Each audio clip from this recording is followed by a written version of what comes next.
This is Lara Henares making your day with the first part of Conrado de Quirós' article entitled Back to School. And we quote, "There were a couple of interesting stories last weekend before the kids stormed back to school on June the 2nd. The first was a proposal to shift a 3-day work week for several public schools in Caloocan to ease the congestion of classrooms there. The plan called for dividing the students into two groups, coming to school on alternate days. The proposal met with opposition from parents, however, which forced the Department of Education to shelve it at least for this year.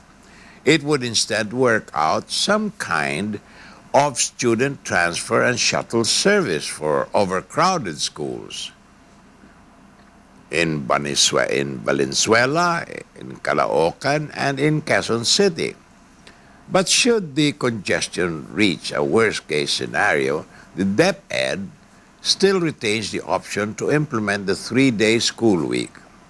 I noticed this small piece of news because it came alongside a big one, which was the president announcing that he had just approved 62.3 billion pesos for huge infrastructure projects that would improve water supply, mass transport systems, and the country's hospitals and airports.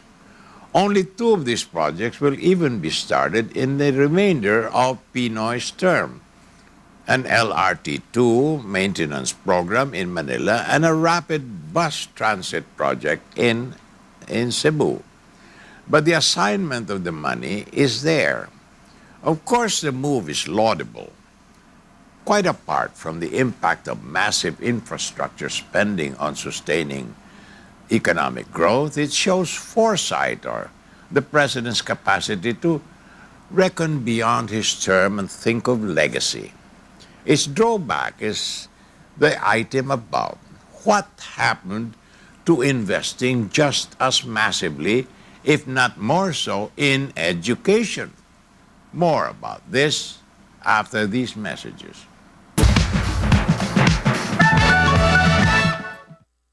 This is Lara Henares making your day with the first part of Conrado de Quirós' article entitled Back to School. And we continue to quote, "You have to be astonished at this late date.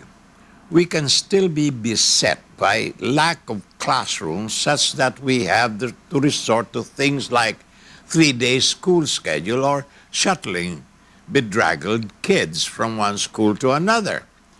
Those are not conditions that conduce to learning.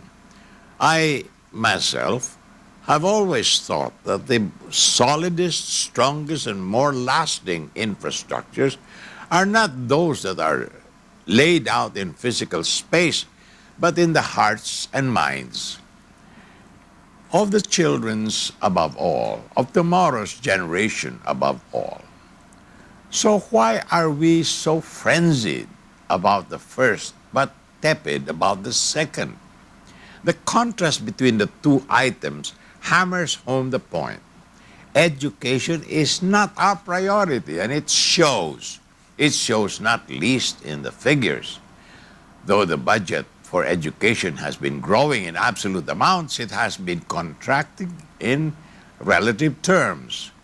Going by Freedom from Debt Coalition's figures, our current budget for education is only 2.2% of gross national product, well below the world benchmark of 6%.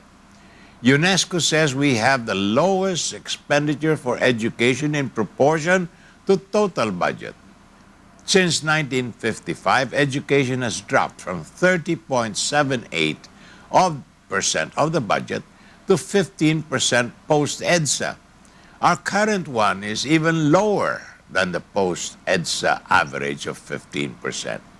It shows even more in a mass of barely literate and numerate Filipinos huddled in obscure corners of what Dan Brown was pleased to call the gates of hell, the height of whose ambition is to learn a skill or two, to land a job, as a seaman.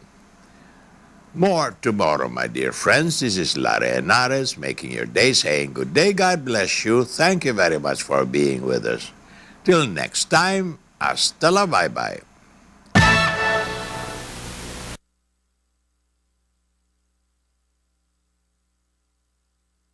UNTV, your public service channel. Una sa pagbibigay ng makabagong serbisyo publiko. Laging handa sa